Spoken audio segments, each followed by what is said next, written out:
Hi, today I'm going to be going over a presentation to talk about informed consent.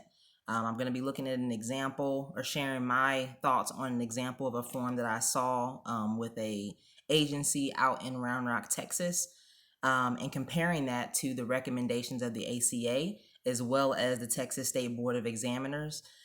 And also just kind of going over some of the big goals that I see that it's important to fulfill in a consent form. So this form particularly, it started off with asking for the client's information, for the client's health care information, and then it went over HIPAA and shared what that is in the counseling environment.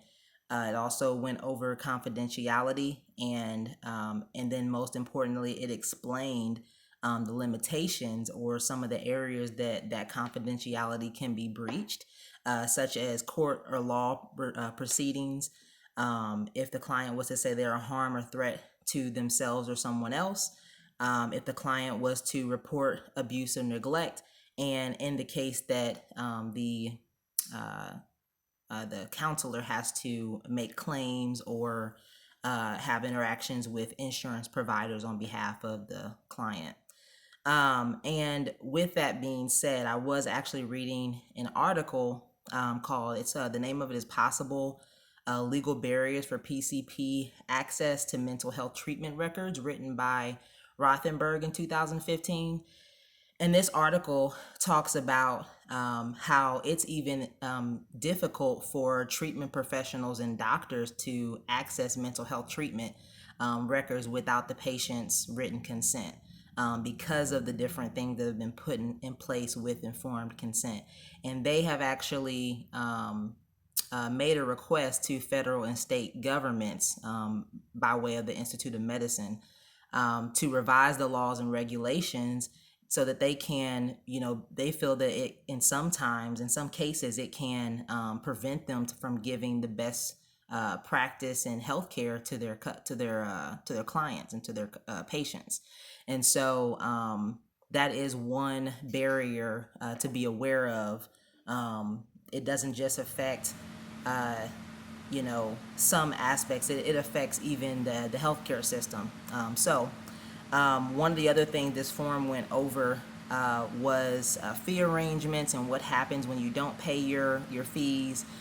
They talked about professional records and it being kept, and also in a way that it actually informs the client that they have the right to ask for these records and have a copy of them at any given request. Also, it talks about the attendance to counseling, their emergency contact, as well as asking them right out for their consent and asking that they have understood and clearly understood all of these different areas of consent, and then have them sign off on it.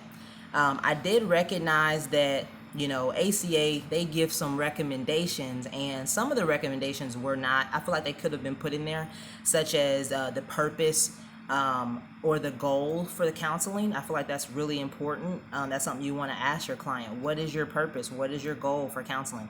And then they also didn't list any counselor qualifications, credential, as well as they didn't disclose their approach in counseling so that their client would know what to expect right off. And they didn't put any relevant experience or anything in that nature. So again, those are recommendations. They did not put those things, but overall they did meet Texas State Board examiners laws that are concerning informed consent, and it seemed like they correlated well with that. But I found that the biggest areas within consent conformed is HIPAA, disclosure of confidentiality, and the limitations that can prevent confidentiality, and obviously the client's consent, as well as them understanding the client and counselor relationship and what to expect in their counseling journey. And so I think that after reading all this information, informed consent is very important because you want your client to know what to expect in the counseling setting. So thanks for listening.